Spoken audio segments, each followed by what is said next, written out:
इच्छा झाली आज पूर्ण मथुर बकासूर गाडी कशी पळतया दाटून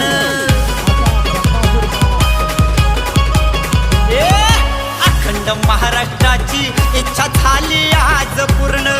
मथुर बकासूर गाडी कशी पळतया दाटून अरे फिटलं या पारण जोडी बघून ही अड्ड्या